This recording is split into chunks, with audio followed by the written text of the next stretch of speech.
এখানে আমাদের সেই সমস্ত অর্গানাইজারদের যাদের অক্লান্ত পরিশ্রমের কারণে সেই সুযোগ বান্দরবান সেন্ট মার্টিন থেকে আজকে এই বিজয় রেস্টুরেন্টে আমরা সবাই একসঙ্গে একত্রিত হতে পেরেছি। Especially thanks to our organizer, Mamun and Shakha. Please. একটা কথা বলে রাখছি বন্ধুরা, স্টেজে হয়তো আমাদের এক একজন পারফর্মার বন্ধু পারফর্ম করবে, কিন্তু আমরা দর্শক সারিতে বসে সেটা একসাথে সবাই উপভোগ করব, কিন্তু সেটা অবশ্যই শৃঙ্খলার সাথে। মূল পর্বের প্রথমে থাকছে আমাদের ঐতিহ্য গৌরবের প্রতীক, আমাদের সেই আমাদের সবচাইতে প্রাণপ্রিয় যে সঙ্গীত শুনলে এখনো আমাদের রক্তে শিহরণ জাগে, আমাদের জাতীয় সঙ্গীত। সবাইকে দাঁড়িয়ে জাতীয় সঙ্গীতের প্রতি সম্মান প্রদর্শন করার অনুরোধ করছি। সবাই আমরা দাঁড়িয়ে পড়ি।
প্রাণপ্রিয় বান্ধবী আমার ভাবিও আমাদের আন্নিকে please come on the stage.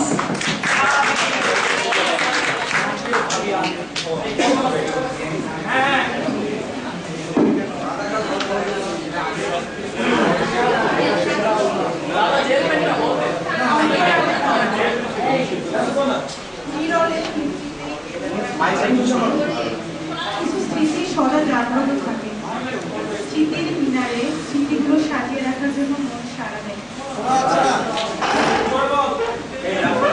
কিন্তু কাল স্রোতে মাঝে মাঝে স্মৃতিগুলো স্মৃতির দিকে ফেলে দিতে সবসময় পাই না। স্মৃতিগুলো যখন ঘনীভূত হয়ে বারবার করা টানে, তখন তার প্রকাশ অত্যাবশ্যকীয় হয়ে পড়ে। ডিপার্টমেন্টের ওরিয়েন্টেশন এর সাথে আমার পরিচয়, তারপর থেকেই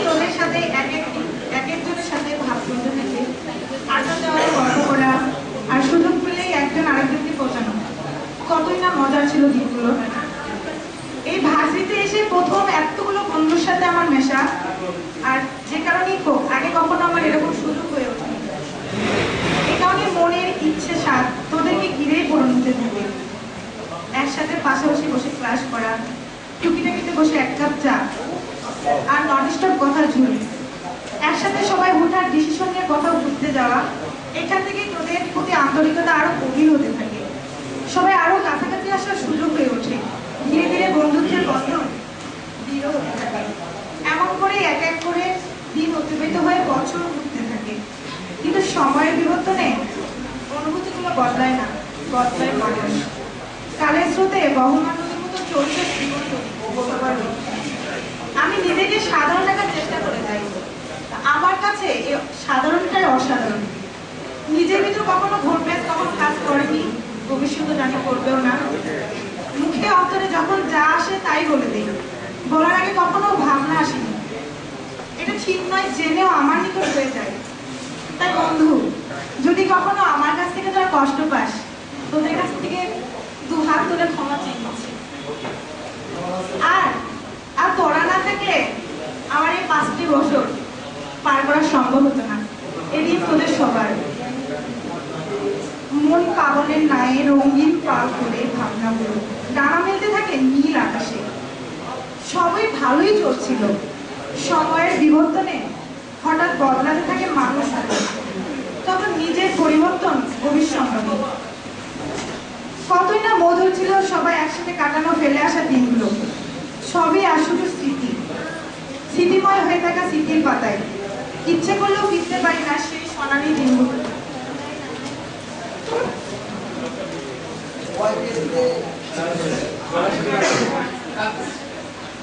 কর্ণে বারবার কর্ণপাত থাকছে, যেতে নাই দিব হায়, তবু যেতে দিতে হয়, তবু চলে যায়। মিস করবো তোদেরকে, এই মধ্যে আর চত্বরকে ভালো লাগা ভালোবাসার মানুষগুলো। আর তোদের সাথে ক্লাসের বেঞ্চে বসে থেকে পরীক্ষা দেওয়া, তোদের পাশে বসা, আগ্রহ দেখানো, তোদেরকে বলা যে খাতাটা খুলে রাখিস, কিন্তু সব তোদের দ্বারাই হয়েছে। আর স্মরণ করছি তাদের এই অক্লান্ত পরিশ্রম আর ধৈর্যের বিনিময়ে আমাদের এই মিলন মেলার সুযোগ হয়েছে। আর যার সাথে আমার ভালোবাসা,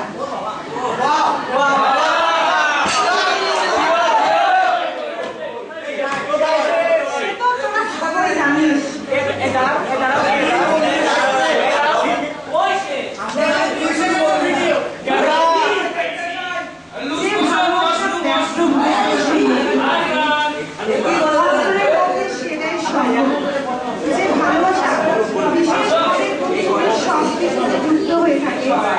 সংসারে সেটাই আসল, আমি চাই।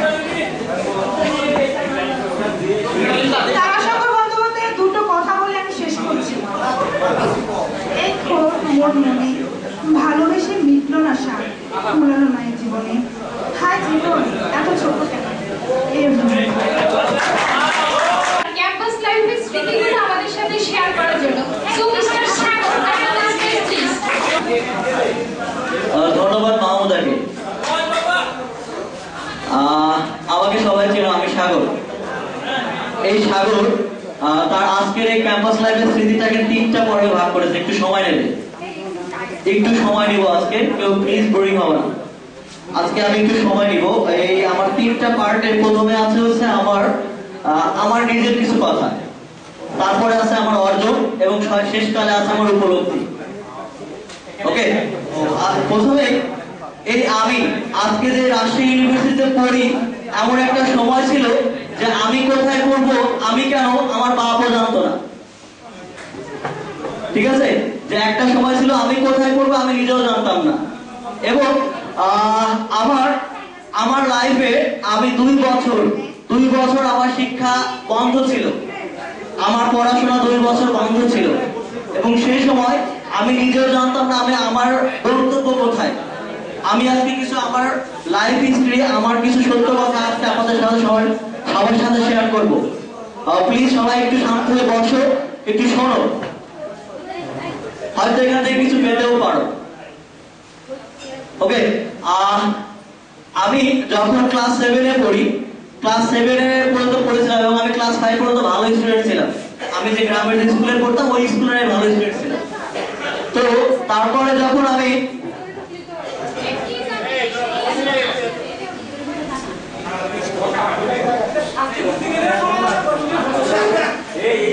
এই তোরা বসতে পার, বস তো।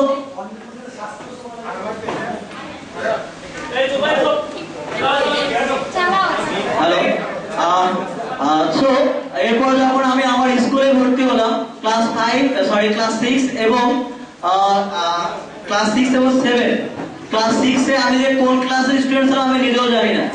ফার্স্ট ক্লাস, মিডল ক্লাস না লাস্ট ক্লাস আমি নিজেও জানতাম না। প্রতিদিন ক্লাসে যেতাম, কি হতো আমি নিজে বুঝতাম না, খালি যেতাম আর আসতাম। ক্লাস 7 এও একই অবস্থা ছিল এবং ক্লাস 6-7 এ এমন হয়েছে আমি প্রত্যেকটা কোর্সে পাস করতে এমনও হয়নি কোনোদিন।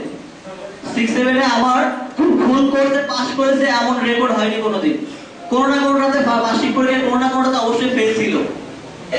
এরপরে ক্লাস 7 এর পরে আমার যে কোনো কারণে, সেটা আমার ফ্যামিলিগত কারণে হোক বা যে কোনো কারণে হোক, আমার শিক্ষা 2 বছর বন্ধ থাকে এবং আমি তখন জানতাম না যে আমি এর পরবর্তীতে পড়াশোনা শুরু করতে পারবো কিনা। তারপরে যাই হোক, যেভাবেই হোক ক্লাস 8 থেকে এবং এর মাঝে আমি মানে বিভিন্ন ধরনের কাজ শেখার চেষ্টা করি। পড়াশোনা তো বন্ধ, কিছু একটা তো করতে হবে, ছোট মানুষ কিন্তু তারপরে তো কিছু একটা করতে হবে। বিভিন্ন জায়গায় বিভিন্ন ধরনের কাজ শেখা শুরু করি। একটা সময় ছিল আমি ইলেকট্রনিক্স এর কাজ শিখতাম। একটা সময় ছিল আমি দর্জির দোকানে কাজ শিখতাম, দর্জি। আর একটা সময় ছিল আমি ওই যে লোহা পিটাই, ওটা কি বলে যায়, ওই কাজ শিখতাম। ঠিক আছে, ওয়ার্কশপে কাজ শিখতাম। তো এভাবে আমার 2টা বছর অতিবাহিত হয়। বিভিন্ন জায়গায় বিভিন্ন ভাবে বিভিন্ন দোকানে আমি বিভিন্ন ধরনের কাজ শেখার চেষ্টা করি, কিন্তু কোনোটাই ঠিকমতো শিখতে পারি না। কিন্তু কেন পারি না সে বিধাতা জানে, আল্লাহ জানে। যাই হোক, পরবর্তীতে বাধ্য হয়ে এবং আমি আমার এক ফ্রেন্ডের পরামর্শে পরবর্তীতে শুরু করি পড়াশোনা আবার। এবং সেই সময় আমি একটা দর্জির দোকানে কাজ করি এবং আমি ক্লাস 8 এ ভর্তি হই এবং পুরো ক্লাস 8টা আমার এভাবেই চলে।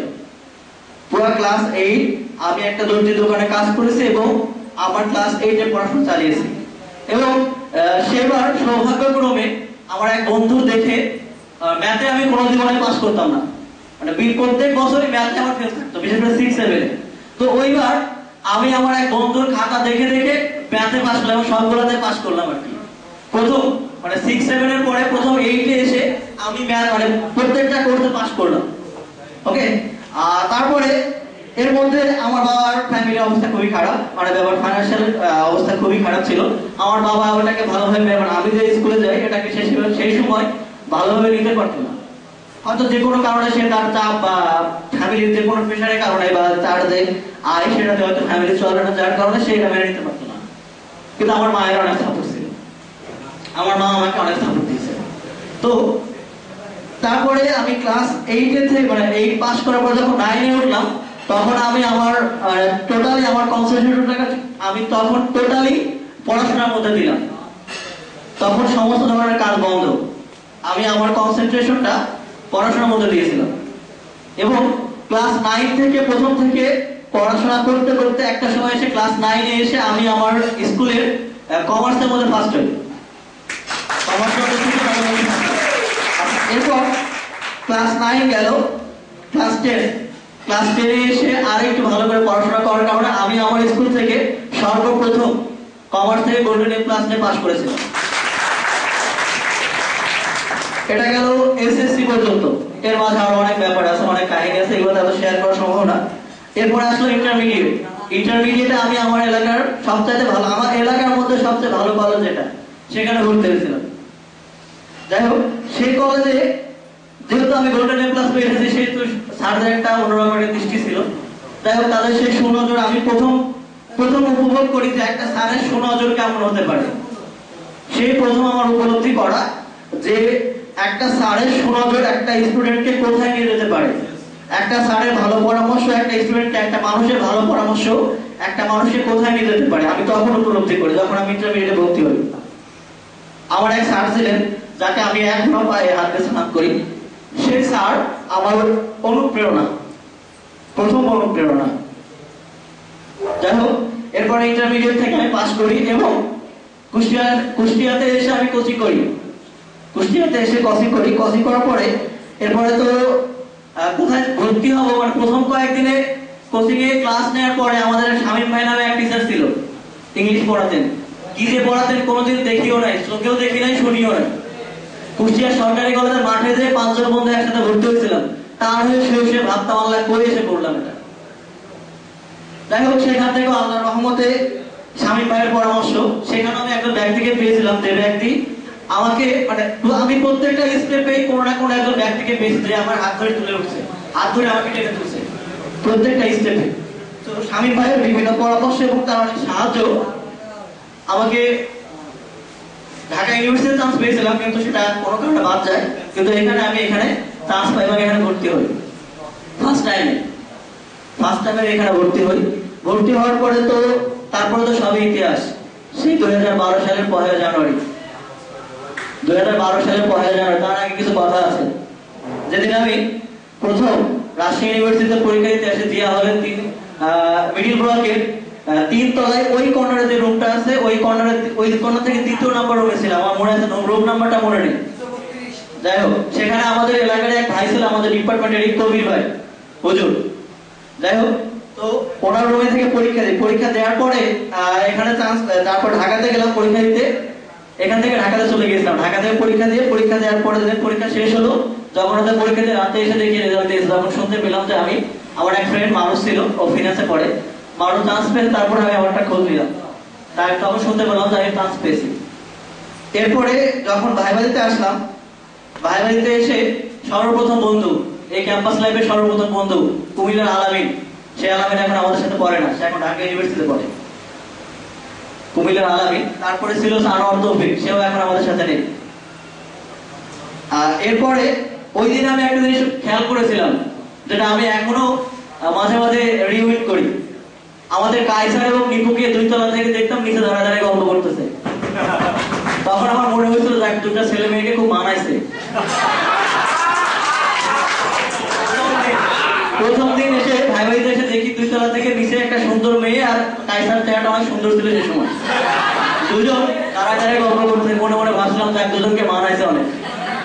তারপরে যখন শুনতে পেলাম নিপু বিবাহিত, কায়সার বন্ধু, এখানকার স্থানীয়, তারপর তার আমাদের আর জানার কিছু বাকি নেই, সবই আমরা জানি।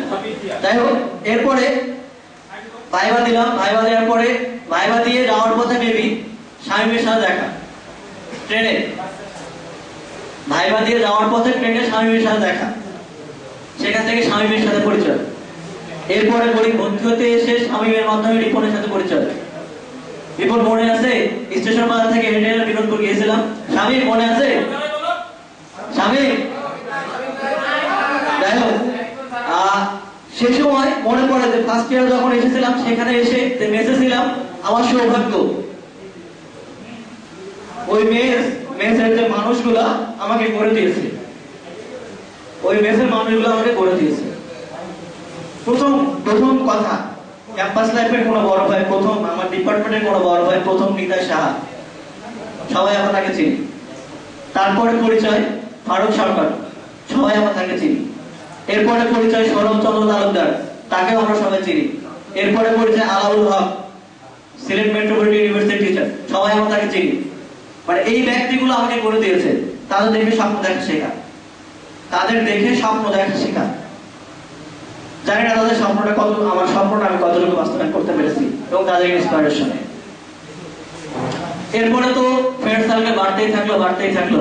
এরপরে আসলো রিপন, তারপরে রিপনের পরে আসলো আলামিন, ফয়সালের মাধ্যমে আসলো আলামিন, আতিক। এরপরে তো রোমান যারা বা অডিটরিক ছিল, এরা তো আছে, আর ও মাঝখানে তো অপু আছে। আমার ক্যাম্পাস লাইফের বেস্ট 2টা ফ্রেন্ড ছিল, এক অপু, এক শামীম ছিল। যাই হোক, এরপরে তো বিভিন্ন জায়গায় বিভিন্ন প্রোগ্রাম, বিভিন্ন জায়গায় বিভিন্ন রকম ঘোরাঘুরি।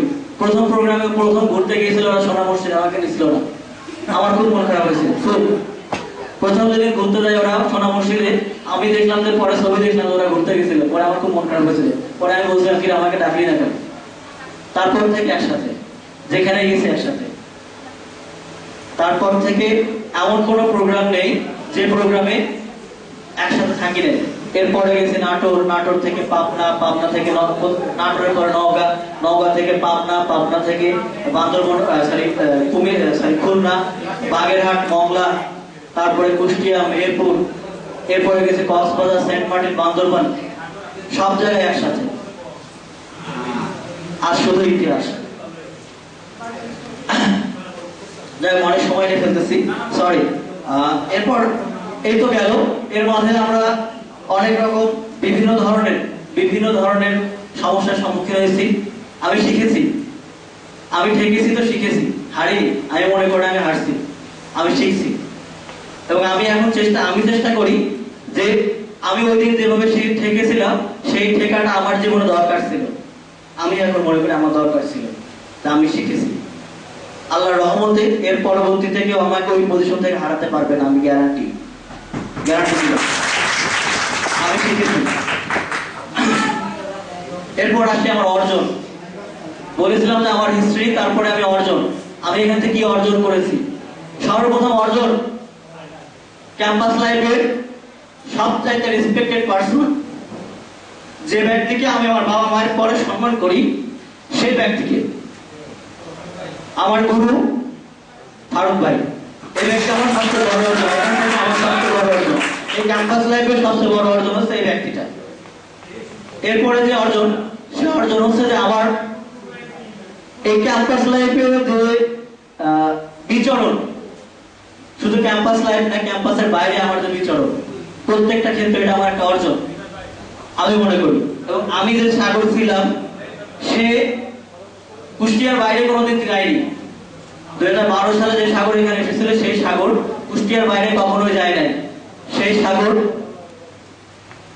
বিভিন্ন জায়গায় গিয়েছি, সেটা হয়তো আমার এখানে যে বন্ধুগুলা আছে। এবং হ্যাঁ, একটা কথা বলতে ভুলে গেছি, সেটা হচ্ছে যে এর মাঝে এই 12 সাল থেকে এই যে 17 সাল, এর মাঝে আমি বিভিন্ন রকম সমস্যায় ভুগেছি। আমার সেই সময় কিছু বন্ধু আমাকে যে হেল্পটা করেছে, সেই হেল্প ছাড়া হয়তো আমার এখানে আসা সম্ভব হতো না, আমি মনে করি, এখনো ভাবি।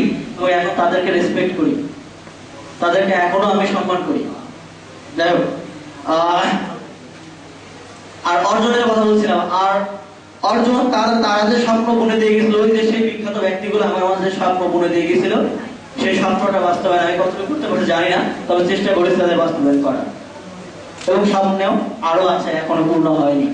শুধু স্বপ্ন এখনো পূর্ণ হয়নি, পূর্ণ হবে। যদি কখনো আমার স্বপ্ন পূরণ হয়, তাহলে সেটা সবাই জানতে পারবে। আরেকটা অর্জন অনেক বন্ধু বলেই ফেলল, মুক্তা। হ্যাঁ, এটা আমার একটা অর্জন। ওকে, আচ্ছা। আমার উপলব্ধি বলে আমি শেষ করব। উপলব্ধির কথা শুনে সবার কাছে মাপ চেয়ে নিচ্ছি। কেউ আমার কথা শুনে ইনফ্লুয়েন্স হবেন না, বা আমার কথা শুনে কেউ মন খারাপও করবে না। ওকে, যাই হোক, উপলব্ধি হচ্ছে এই যে আমার কাছে সবচেয়ে কলঙ্কিত শব্দ, সবচেয়ে অভিশপ্ত শব্দ হচ্ছে বন্ধুত্ব। আমার কাছে সবচেয়ে কলঙ্কিত অভিশপ্ত শব্দ হচ্ছে বন্ধুত্ব। এটা আমার উপলব্ধি। যাই হোক, সবাইকে অনেক ধন্যবাদ আমার কথাটা শোনার জন্য। ধন্যবাদ।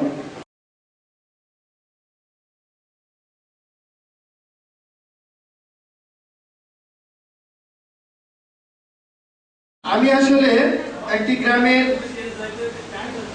একেবারে সহজ সরল মাদ্রাসায় পড়া একটা ছেলে ছিলাম। ক্লাস 1 থেকে বাড়ির পাশে একটা মাদ্রাসা ছিল, সেখানে পড়াশোনা করতাম। কিন্তু একটা রেপুটেশন ছিল আমি নাকি খুব ভালো ছেলে এবং খুব ভালো ছাত্র। সেই রেপুটেশনটা আমাকে অনেক দূর এগিয়ে দিয়েছে এবং অনেকখানি পিছিয়েও দিয়েছে। ক্লাস 1 থেকে একাদশ শ্রেণী পর্যন্ত প্রত্যেক শ্রেণীতে ফার্স্ট বয় ছিলাম। ভিতরে একটা গ্র্যাভিটি ছিল, পরীক্ষার আগের রাতে পড়লেই হয়ে যায়। সত্য কথা বলছি বন্ধুরা, জীবনে কখনো পরীক্ষার আগের রাতে ছাড়া পড়িনি। ইন্টারমিডিয়েট পর্যন্ত সায়েন্সের ছাত্র ছিলাম। ইন্টারমিডিয়েটের সায়েন্সের রসায়ন পাঠটাও আমি এক রাতে পড়ে দিয়েছি।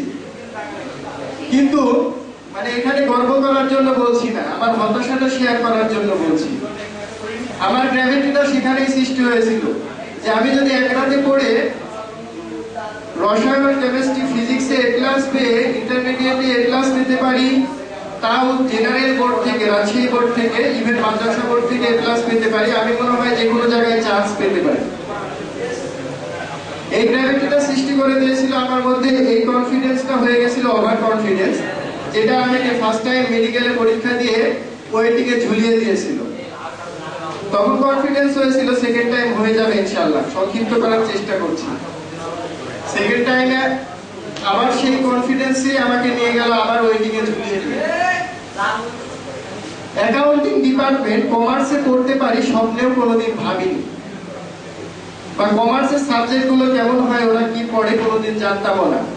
রাজশাহী ইউনিভার্সিটিতে অ্যাডমিশনে আমার পাশের গ্রামের এক ছেলে জোর করে কমার্সে একটা ফর্ম তোলাইছিল তার জন্য পরীক্ষা দিয়ে দেওয়ার জন্য, কিন্তু দুঃখের বিষয় আমি এখানে ওয়েটিং এ ছিলাম কিন্তু সে চান্স পায়নি। পরবর্তীতে মেডিকেলে চান্স পাওয়ার হতাশা আমাকে এতই পড়াইছিল যে আমি ভালো ভালো সায়েন্সের সাবজেক্ট ছেড়ে বিবিএ তে চলে এসেছিলাম। এখন আমার এক্সপেরিয়েন্স হচ্ছে ভার্সিটি লাইফ। ভার্সিটি লাইফ আমার এক্সপেরিয়েন্স এক ব্যাগকে যদি বলি, 100 পিপলস 100 ক্যারেক্টার্স। আমরা 100 জন ছাত্রছাত্রী একসাথে পড়াশোনা করেছি, আমি একটা নীরব দর্শক হিসেবে 100 জনকে 100 রকম ভাবে দেখেছি, এটা আমার সবচাইতে বড় পাওয়া।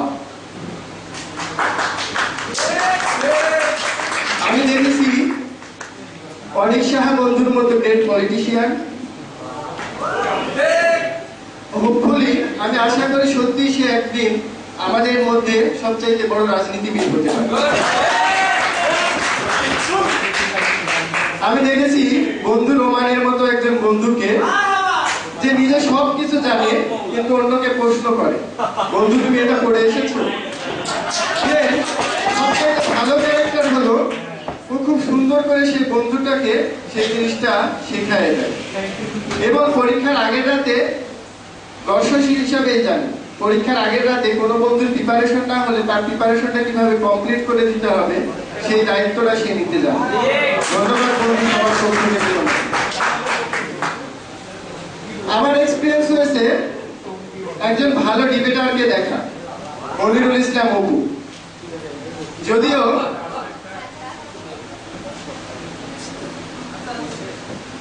আচ্ছা, আরো দেখেছি কিছু বন্ধুকে, আমার বন্ধু মরণটা আমার বেস্ট ফ্রেন্ড, তাকে পেয়ে আমি সত্যিই গর্বিত ছিলাম।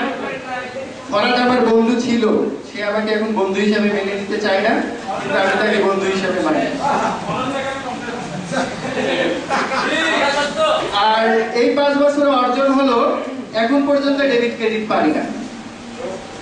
ফাইনাল অ্যাকাউন্ট কি বুঝি না, বাংলাতে যদি কেউ রেয়ামল বলে আমার বলার ক্ষমতা নাই সেটা কি, কিন্তু একটা বোঝা পেয়েছি 3.73 এর একটা CGPA BBA certificate, hopefully MBA এর একটা সার্টিফিকেট পাবো।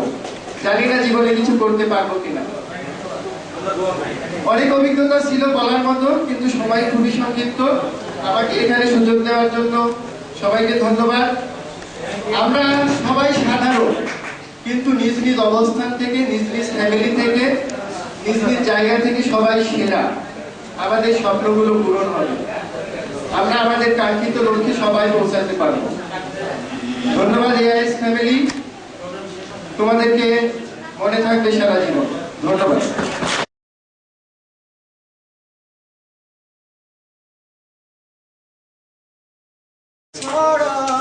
আর কেউ না যেন জানে কই তুমি কই তোমার বুকের মধ্যে খানে, কই তুমি কই তোমার বুকের মধ্যে খানে। এই কথা আমি ছাড়া আর কেউ না যেন জানে। এই ভুবনে শুধু তোমাকে আমি বিশ্বাস করেছি, শেষ নিঃশ্বাস ভেব তোমায় হাতটি ধরেছি। এই ভুবনে শুধু তোমাকে আমি বিশ্বাস করেছি। শেষ নিঃশ্বাস ভেব তোমায় হাতটি ধরেছি। আমি আমায় চাই যে ভুলে প্রিয়া চাইলেই তোমার পানে তুমি কই, তুমি কই, তোমার বুকে মধুগানে তুমি কই, তুমি কই, তোমার বুকে মধুগানে এই কথা তুমি ছাড়া আর কেউ না যেন জানে। এই নয়নে স্মৃতি সুতোয় কত স্বপ্ন বুনেছি ভালোবাসি আমি তোমায় না বলতে শুনেছি। এই নয়নে স্মৃতি সুতোয় কত স্বপ্ন বুনেছি ভালোবাসো তুমি আমায় না বলতে শুনেছি। শেষই হয় কি মনের কথা কিছু কথাই লেখা গানে তুমি কই, তুমি কই, তুমি কই, তুমি কই,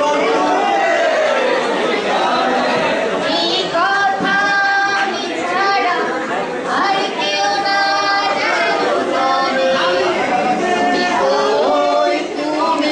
তুমি কই, তুমি কই, তোমার বুকের মধ্যে জানে। তুমি কই, তুমি কই, তোমার বুকের মধ্যে জানে। এই কথা আমি ছাড়া আর কেউ না যেন জানে।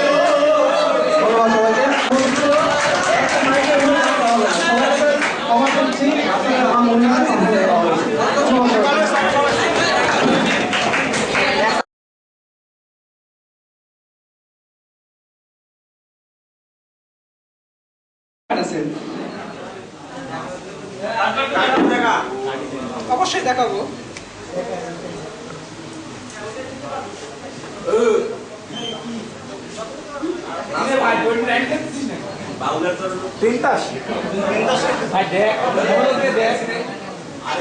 সবাইকে লক্ষ্য করার জন্য বলছি, খুবই মনোযোগ দিয়ে লক্ষ্য করবেন।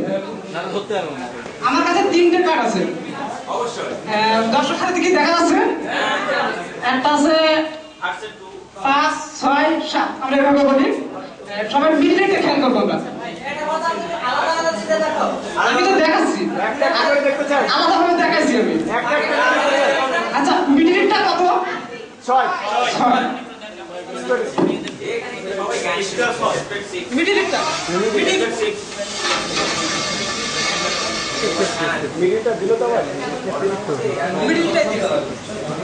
দেখতে চাই। আমার কাছে কত আছে তাহলে? 5 আর 7। তাহলে তনিমের কাছে কত? 6। এবার আমি কিছু মন্ত্র দিই।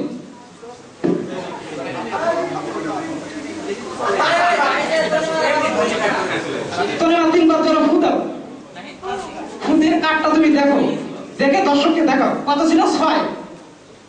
তুমি এভাবে দেখো, উল্টো করো। কত ছিল? 6 ছিল। এবার তনিমা তুমি কার্ডটা সবাইকে দেখাও, ওইখানে কত আছে। ঠিক আছে, ওইখানে একটা ঠিক আছে। অর্থাৎ আমি একটা 6-এর কার্ডকে কিং বানিয়ে দিলাম। আরেকটা আছে।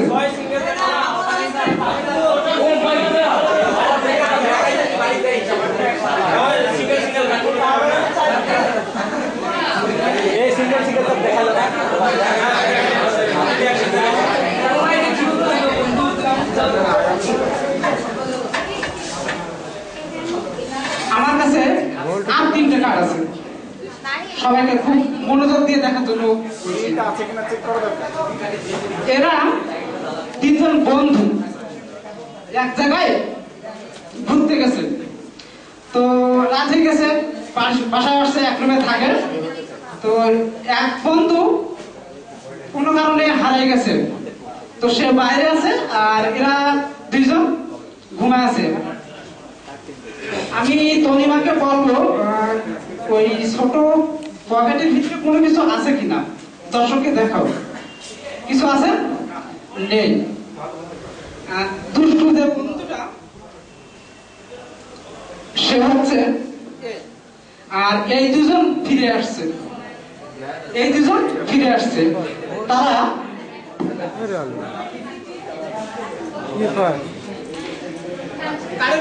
এর ভিতরে কিছুই নাই। ওই দুইটা কি ঢুকলো?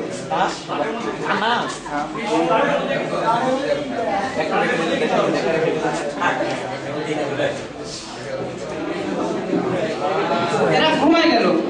ঘুমায় যাওয়ার পরে এই বন্ধুটা ফিরে আসছে।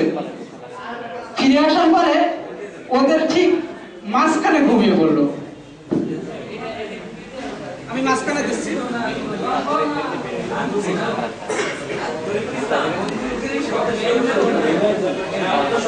আমাদের স্বামীমার নাকি খুব সুরসুরি লাগে। আজকে যখন লিখছিল তখন বললো। তো যেহেতু মাঝখানে ঘুমায় আছে, ওই দুই বন্ধু দুই পাশ থেকে সুরসুরি দিচ্ছে। সুরসুরি দেওয়ার ফলে কেমন হয় সেটা দেখুন, আস্তে আস্তে বেরিয়ে আসছে।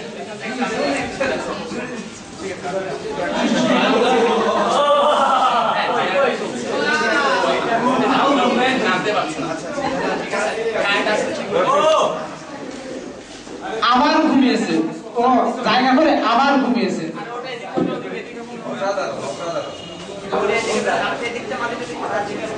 ওরা দুই পাশ থেকে আবার সুরসুরি দেওয়া শুরু করছে, ঠিক এভাবে।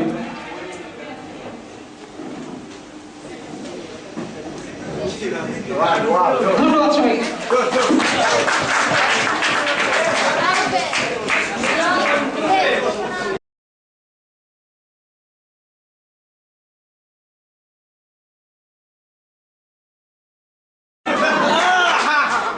আরো সাথে আছে আমাদের বিরোধী দলীয় নেতা বেগুন বাসের, এবং আমাদের সাথে আরো আছে সরকার দলীয় নেতা কলা কুদ্দুস। আজকে আমরা একটি অতি গুরুত্বপূর্ণ বিষয় নিয়ে আলোচনা করব। আমাদের আজকের আলোচনার বিষয় যৌন হয়রানি ও হামলা। আমি প্রথমে সুশীল সমাজের মুখপাত্র গোবর্ধন দত্তকে আহ্বান জানাবো যৌন হয়রানি সম্পর্কে কিছু বলার জন্য। ধন্যবাদ পটল কুমার ওরফে পাঠাভাই। আসলে আজকে যে গুরুত্বপূর্ণ বিষয়টি নিয়ে এই জায়গায় আলোচনা করা হচ্ছে সেটা খুবই সময় উপযোগী। আজকের আলোচনার বিষয় যৌন হয়রানি ও আমরা। দেখবেন যৌন হয়রানিতে আমরা কতটুকু অবদান রাখতে পারছি। আসলে একটি দেশের সাফল্য অনেকাংশে নির্ভর করে যৌন হয়রানির উপর। যে দেশ যৌন হয়রানিতে যত বেশি উন্নত, সে দেশ তত উন্নত। আমাদের পার্শ্ববর্তী দেশ ভারতের কথা যদি বিবেচনা করি, তাহলে সেখানে প্রতি 15 জনে একজন নারী বা পুরুষ যৌন হয়রানির শিকার হয়। আর সে কারণে তারা অর্থনীতিতে এত উন্নত। ধন্যবাদ গোবর্ধন দত্ত আপনার মূল্যবান কথা বলার জন্য। এখন আমরা চলে যাব বিরোধী দলীয় নেতা বেগুন বাসের কাছে। আমরা জানতে চাইব যৌন হয়রানি সম্পর্কে কিছু তথ্য এবং তার বক্তব্য। ধন্যবাদ সুশীল সমাজ গৌর ভাইকে এবং সেই সাথে অনুষ্ঠানের উপস্থাপক পাঠান ভাইকে।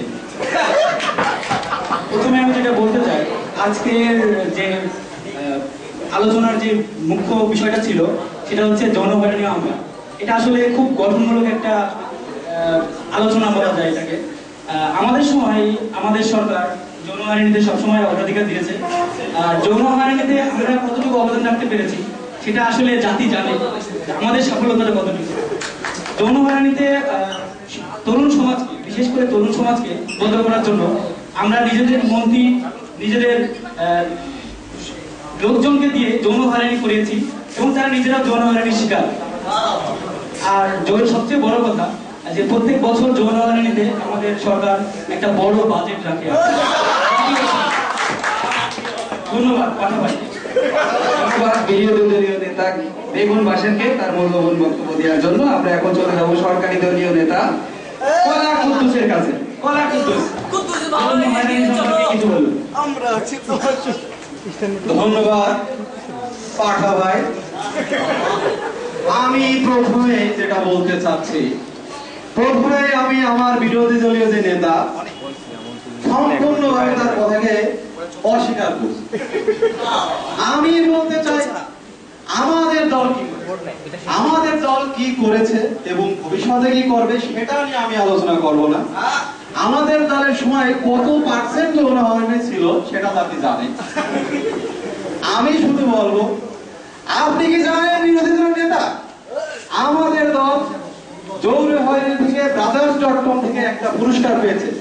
এমনকি স্থানীয় লোক, তার মতো ব্যক্তি আমাকে প্রলোভন দেখিয়েছে নতুন একটা পেজ প্রদান করে, এবং আমি নিজেও স্থানীয় লোককে যৌন হয়রানি করার জন্য তাকে প্রলোভন দেখি। আমি প্রাথমিক পর্যায়ে শুধু এতটুকুই বলতে চাই, আমি ফিরে যাচ্ছি পাঠাবার কাছে। আমরা খোঁচা দিয়ে কথা না বলি, আসলে এই খোঁচা থেকেই তো যৌন হয়রানি তৈরি হয়। আসলে আমরা বিষয়টা ওইভাবে আমরা সংখ্যায় বিবেচনা করব না, আমরা বিবেচনা করব যৌন হয়রানির মান কতটুকু, আর সরকারের সময় কত মানের বা কত মানসম্মত যৌন হয়রানি হয়েছে সে বিষয়ে আমরা লক্ষ্য দিব। আমরা আসলে এখন চলে যাচ্ছি আমাদের সুশীল সমাজের কাছে। সুশীল সমাজের কাছে আমার প্রশ্ন, সুশীল সমাজ হিসেবে আছে আমাদের গোবর্ধন দত্ত। সুশীল সমাজের কাছে আমার প্রশ্ন, যৌন হয়রানির বর্তমান অবস্থা সম্পর্কে আপনি কতটুকু সন্তুষ্ট? আমি মোটেই সন্তুষ্ট নই। আসলে বর্তমানে যৌন হয়রানির অবস্থা একদমই থমকে গেছে। বর্তমানে প্রতি 50 জনে একজন নারী বা পুরুষ যৌন হয়রানির শিকার হয়। একটা উন্নত দেশে এটা কখনোই মেনে নেওয়া যায় না। এই সংখ্যাটা প্রতি 5 জনে একজন, এর পর্যায়ে নামে আসতে হবে। তাহলে কিন্তু যৌন হয়রানি জিডিপিতে গুরুত্বপূর্ণ ভূমিকা রাখবে। মিস্টার পাঠাভাই, আপনি খেয়াল করবেন রাস্তাঘাটে মেয়েরা অবাধে ঘুরে বেড়াচ্ছে, কোনো যৌন হয়রানি নেই। আমাদের যুব সমাজ কি করে? আমরা সুশীল সমাজ আর কতদিন দেখবো এবার বসে বসে? এটা মেনে নেওয়া যায় না। এটা আসলে হতাশাজনক। আমি আবার চলে যাচ্ছি। ধন্যবাদ সুশীল সমাজ তার গুরুত্বপূর্ণ মন্তব্য এবং জাতির উন্নয়নে তার অগ্রগতি বা তার পরামর্শ দেওয়ার জন্য। এবার আমরা চলে যাব বিরোধী দলীয় নেতা বেগুন পাশের কাছে। তার কাছে আমার প্রশ্ন, বর্তমান অবস্থা সম্পর্কে আপনি কি মনে করেন? ধন্যবাদ পাঠু ভাইকে। আবার বর্তমানে যৌন হয়রানির যে অবস্থা দেশে, তা খুবই অসন্তোষজনক। আর এরকম অবস্থা যদি চলতে থাকে তাহলে একসময় বাংলাদেশ যৌন হয়রানিতে সর্বনিকৃষ্ট দেশ হিসেবে পরিচিত হবে, যেটা আমরা চাই না। আর সবচেয়ে বড় কথা যে জিডিপি স্থবির হয়ে যাবে, অর্থনীতি বন্ধ হয়ে যাবে দেশে। এটা আমরা কখনো আমাদের সরকার চাইনি। বর্তমানে আমাদের সরকার, আমাদের সময় যৌন হয়রানির উন্মুক্ত পরিবেশ ছিল। আমরা স্কুল, কলেজ, রাস্তাঘাট সবকিছু, কলা ভাই আপনি একটু থামবেন, আমাকে বলতে দিন। স্কুল, কলেজ, রাস্তাঘাট সবকিছু উন্মুক্ত ছিল। আমরা কোনো ধরনের যাতে যৌন হয়রানিতে অসুবিধা না হয় সেরকম সুপরিবেশ তৈরি করেছিলাম। আর আশা করবো আমাদের পরবর্তী দল, সরকারি দল, তারাও এরকম কিছু করে দেশের অর্থনীতিতে একটা বড় অবদান রাখবে। ধন্যবাদ পাঠা ভাইকে। ধন্যবাদ। আমরা খোঁচা দিয়ে কথা না বলি। এখন আমরা চলে যাব সরকারি দলীয় নেতা কলা কুদ্দুসের কাছে। কলা কুদ্দুস, আপনার কাছে আমার প্রশ্ন, যৌন হয়রানি সম্পর্কে আপনাদের বর্তমান পরিকল্পনা কি? ধন্যবাদ পাঠা ভাই। পাঠা এক বিরোধী দলের নেতার কথা শুনে মনে হচ্ছে তিনি যৌন কর্মের মধ্যে জড়িতই না। আমরা কি করি?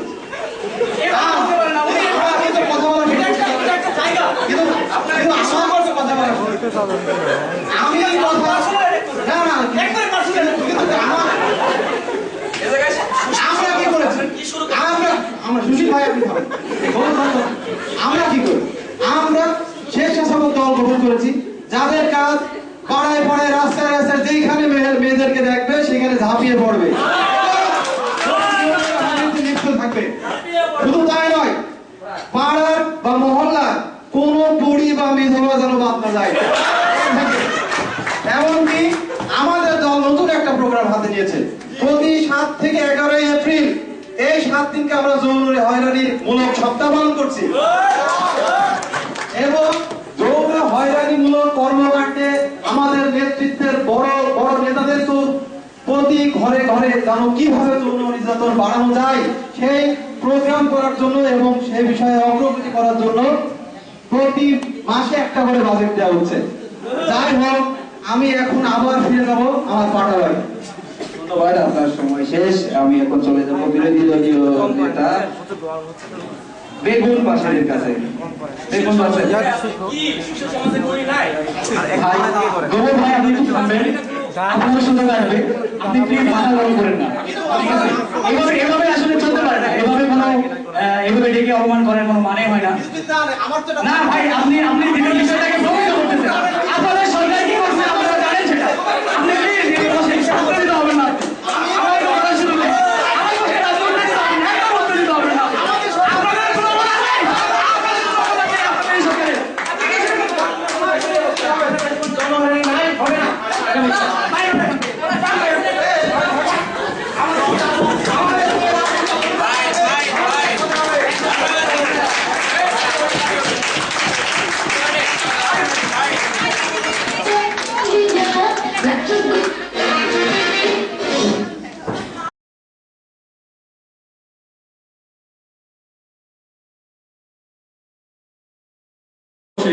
তারা অবশ্য জেনে থাকবে এই গরমে সুষম খাদ্য খাওয়া খুব জরুরি, কারণ নিয়মিত আমাদের শরীর থেকে অনেক পুষ্টি উপাদান নিঃসৃত হয়।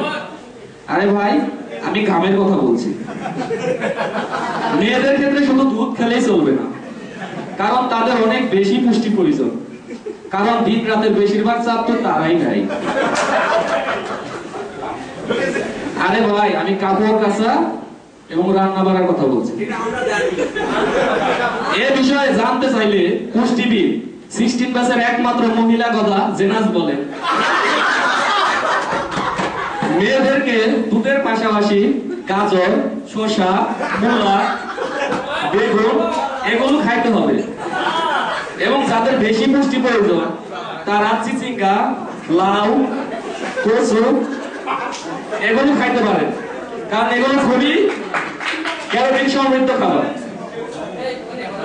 আমাদের ক্যাম্পাসের বেশিরভাগ মেয়েরা দিনে অনেক চাপ নিয়ে রাতে বাসায় ফিরে, তাই ত্বকের ব্যাপারে খুব যত্নবান হতে হবে। বাথরুমে বেশি সময় দিতে হবে এবং ঠান্ডা পানিতে গোসল করতে হবে। আটা, ময়দা, সুজি ব্যবহারের ক্ষেত্রে মেয়াদ উত্তীর্ণের তারিখটা ভালোভাবে দেখে নেবেন, কারণ আপনার লিপস্টিক এবং অন্যান্য প্রসাধনী সামগ্রী ব্যবহারে সতর্ক হতে হবে, কারণ আপনার লিপস্টিক এবং প্রসাধনী যদি ফুড গ্রেড না হয় তাহলে অন্যের পেট খারাপ হতে পারে। আসলে প্রাথমিক জীবনে যা কিছু ঝরে তার বেশিরভাগ তো ছেলেদের কাছ থেকেই ঝরে, তাই তাদেরও যথেষ্ট পরিমাণ সুষম খাদ্য খাওয়া দরকার। আসলে বন জঙ্গলের খাবার খেয়ে এই চাহিদা সম্পূর্ণটা মিটে না, তাই তাদের ডাইনিং টেবিলেও পর্যাপ্ত সুষম খাবার থাকা চাই। একটা ছেলের প্রতিদিন গড়ে 250 গ্রাম দুধ খাওয়া প্রয়োজন। আর হ্যাঁ, 250 গ্রাম, আর হ্যাঁ, তা হতে হবে কিন্তু গরুর খাঁটি দুধ। লিপস্টিক এবং অন্যান্য হার্বাল সামগ্রী খাওয়ার ব্যাপারে যথেষ্ট সতর্ক থাকতে হবে। পুষ্টিবিদ গ্যারি সেজানের মতে মেয়েদের পাশাপাশি ছেলেরাও কলা খেতে পারে, এটা আপনাদের ইনস্ট্যান্ট এনার্জি দেবে। যাদের স্বাস্থ্য একটু চিকন তারা হ্যাঁ ছেলে মেয়ে উভয়ই সবজি রোল খেতে পারে। ছেলে মেয়েদের উভয়ের ক্ষেত্রে সফট ড্রিঙ্কস এবং এর বোতল সম্পর্কে সতর্ক থাকতে হবে। সফট ড্রিঙ্কস কোনোভাবেই না, বা যতটুকু না খেলেই নয়। পুষ্টিবিদ চান্দিমাল আলামিনের মতে সফট ড্রিঙ্কস মেয়েদের মোটা হওয়া এবং জন্ম হার কমানোর জন্য একমাত্র দায়ী, তবে তিনি একসাথে বা এক গ্লাসে শরবত খেতে বলেছেন।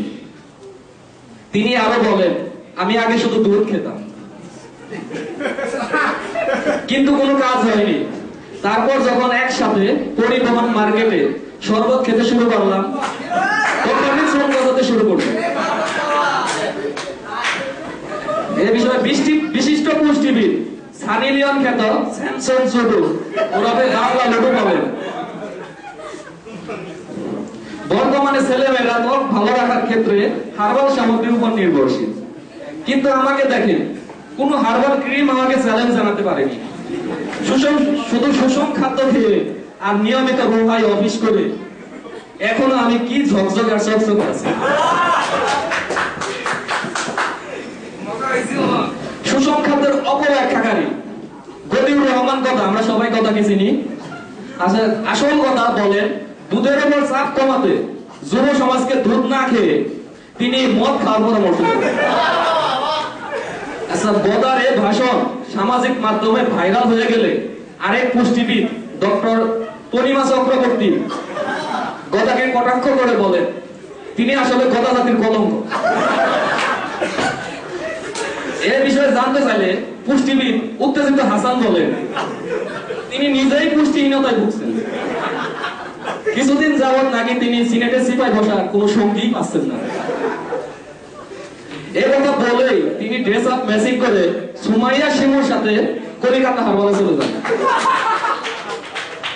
সব শেষে বলতে চাই, সুষম খাদ্য যুব সমাজের মৌলিক অধিকার। যাদের সুষম খাদ্য খাওয়ার সামর্থ্য আছে তারা নিয়মিত সুষম খাদ্য খাবে, আর যাদের কোনো সামর্থ্য নাই তারা যারা খাচ্ছে তাদেরকে উৎসাহিত করতে পারেন, কারণ তাদের উভয়ের চেষ্টাতেই আমরা পাবো সুখী সমৃদ্ধ ভবিষ্যৎ প্রজন্ম। ধন্যবাদ। সাথে ছিলাম আমি মোহাম্মদ মাহমুদ হোসেন, নারী ও শিশু বিশেষজ্ঞ, অ্যাপোলো হাসপাতাল।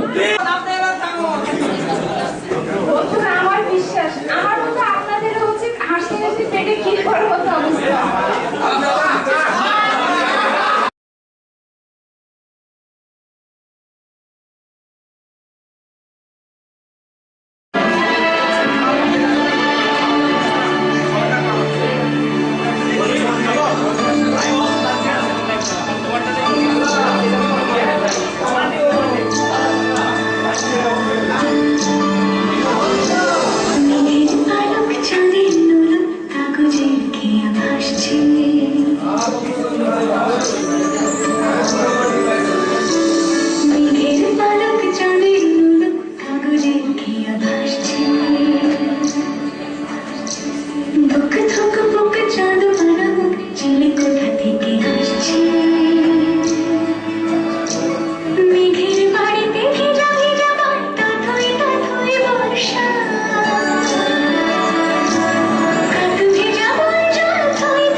পর্যায়ে আমরা কিছু শুদ্ধ উচ্চারণ শুনি, ভাষা না, আমরা ভাষা শুনি।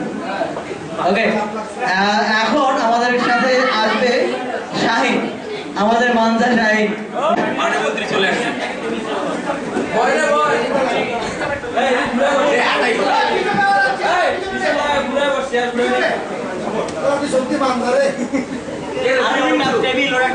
আরে খালি মানজা 90 বলবি না শালা।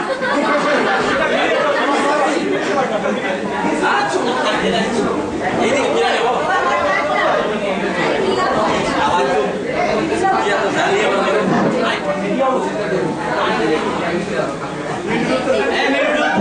প্রবেশ কি না সব পড়িস না কিছু খালি সিগারেট আমি নওদা ছাড়লাম না তো পাশের জেলা যাব না। বলতি সব তো কাউ কেমন জানে গুম যাচ্ছে সব নিয়ে তো বন্ধু জোর আজকে টিউটোরিয়াল পরীক্ষা হবো। ওরে দিলা না ম্যাডামে কয় নম্বর পড়িস 3 নম্বর। আমি একটা পড়ি শর্ট শর্ট 12 নম্বরটা পড়িস ওই সংক্ষিপ্ত। না না না ভুল পড়িস ওই পরিবেশ হয়েছে খাতা দিছি লেলে পরীক্ষা দিয়ে দিচ্ছি পরীক্ষা দিছি। এটা ঠিক আছে কাল খাতা ভালোই হলো। বিকাল বেলা চাকাতে আসুন। আয় আসবো নি বটতলায়। আয় যাবো না বটতলায়।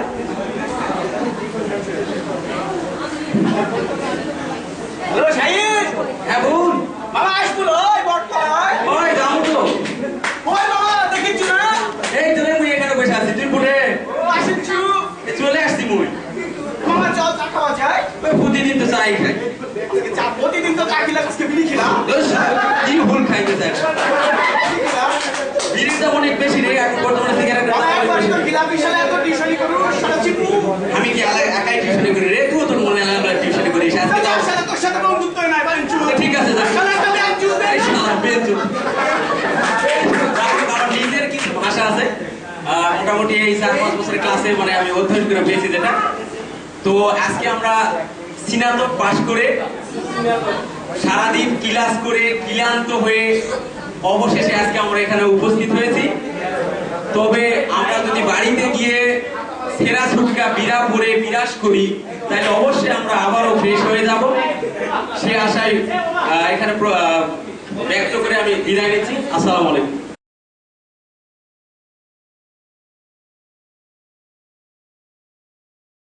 আসসালামু আলাইকুম। এত পুষ্টি নিয়ে যখন সমস্যা, আমি রোহার পক্ষ থেকে এমন এক প্রোডাক্ট নিয়ে এসেছি যা সব পুষ্টির চাহিদা পূরণ করবে আর রেখো না গোপন ছড়িয়ে দেওয়া সবার মাঝে। এই উদ্দেশ্যকে সামনে রেখে রোহার পক্ষ থেকে নিয়ে এসেছি নিউ প্রোডাক্ট রোহা জেনারেট ফাস্ট। যারা প্রেমে ছেঁকা খেয়েছেন এবং চাঁদের মন চৌচির পাটের মতো ফেটে খন্ড খন্ড হয়ে গেছে তাদের জন্য রোহা জেনারেট ফাস্ট এনে দেবে প্রশান্তি। আচ্ছা, এবার হলো এই প্রোডাক্টের স্পেশাল গুণ। যাদের বাথরুমে অতিরিক্ত শ্যাম্পু ব্যবহারের ফলে দুর্বল হয়ে গেছে, গোড়া চিকন হয়ে গেছে, ফ্রিজারে দাঁড়িয়ে থাকতে পারে না, আবার কোন রকম দাঁড়ালেও আবার দ্রুত নেমে যায়, তাদের জন্য নিয়ে এসেছি সুখবর। হ্যাঁ, আপনারা ঠিকই ধরেছেন, আমি চুলের কথাই বলছি। রোহা জেনারেল ফাস্ট দ্রুত চুল গজাতে সাহায্য করে। আর বলবে না কেউ যে ছাদে মাল নাই। আর রোহা জেনারেল ফাস্টের স্পেশাল গুণ, যাদের মুরগির মতো দ্রুত ওঠে আর হাঁসের মতো দ্রুত নামে, এদের জন্য রোহা জেনারেল ফাস্ট খুবই গুরুত্বপূর্ণ, যা দ্রুত পতন রোধ করে।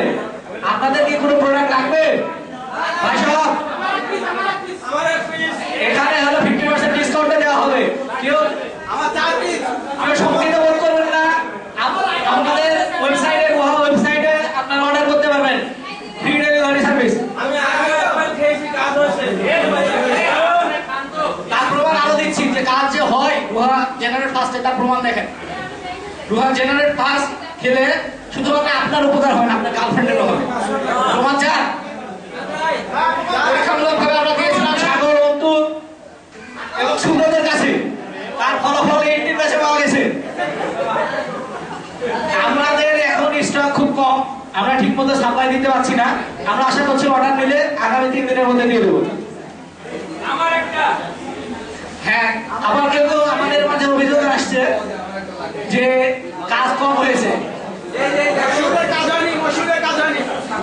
ফিকে ছবিতে একটা ডায়লগ বলে, পপুলেশন কন্ট্রোল করতে হলে কন্ট্রোল করতে হবে, নাহলে পপুলেশন কন্ট্রোল হবে না। তুমি গোয়া জেনারেট ফার্স্ট ঠিক মতো খাইতে হবে, 1 চামচে 2 চামচ খাইতে হবে, 1 চামচ খাইতে কি কাজ হবে নাকি?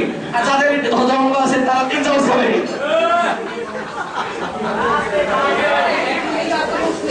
আর এই লাকি উইনার ড্র হবে যারা প্রোডাক্ট কিনবেন তাদের মধ্যে থেকে পলাশ ও মিন্টুর সাথে সারা রাত গল্প করে কাটানোর সময় পাবেন।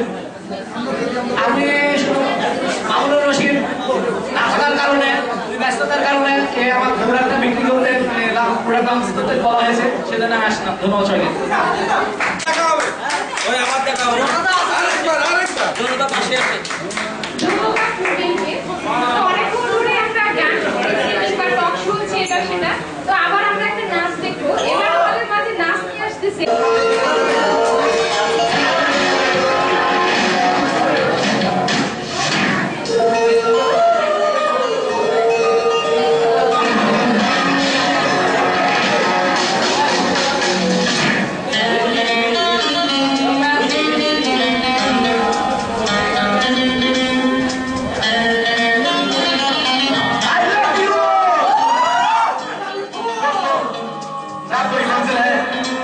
कोई साथी है फिर भी निकल पड़ा घर से, शायद जिस पर तलाश है वही साथी है, वही मंजिल है।